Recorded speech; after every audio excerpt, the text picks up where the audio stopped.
Hello everyone, কেমন আছো সবাই? আশা করছি সবাই খুব ভালো আছো। তো তোমাদের সাথে আরেকটা ভিডিও নিয়ে চলে এলাম। আমরা চলে গেলাম আমার বান্ধবীর বাড়িতে। সেখানে ছিল ঠাকুরের মহোৎসব। সেই মহোৎসবে আমরা গেছিলাম।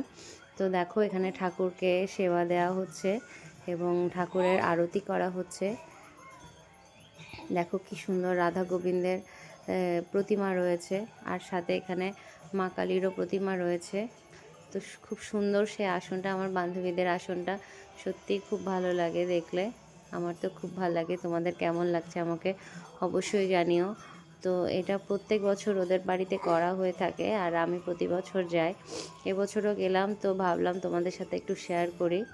তো দেখো সব কীর্তনের দলীরা এখানে কীর্তন করছিল, আর ঠাকুরের আরতি হচ্ছিল। অনেক লোকজন ভিড় হয়েছিল। দেখো চারপাশে অনেক লোকজন রয়েছে। তো ওদের জায়গাটা একটু ছোট বলে আমি সবটা ভালো করে দেখাতে পারছি না। তো সবাই মিলে খুব আনন্দ করলাম ওখানে। দেখো ঠাকুরের এখানে সুন্দরভাবে আরতি হচ্ছে। তারপর আরতি শেষ করে এখানে সবাই মিলে একসাথে হরিনাম সংকীর্তনও হচ্ছে এবং নাচানাচিও হচ্ছে। দেখো সত্যি খুব আনন্দ লাগছে। ওদের বাড়ির সবাই আর যারা যারা সংকীর্তনে অংশগ্রহণ করেছে সবাই ছিল।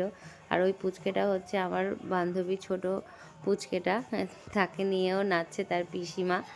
তো আমার ভিডিওগুলো কেমন লাগছে অবশ্যই আমাকে জানিও। আর ভিডিও যদি ভালো লাগে অবশ্যই আমার ইউটিউব চ্যানেলটাকে সাবস্ক্রাইব করে দিয়ে আমার পাশে থেকো। তো তোমাদের কমেন্ট আমাদেরকে অনেক উৎসাহ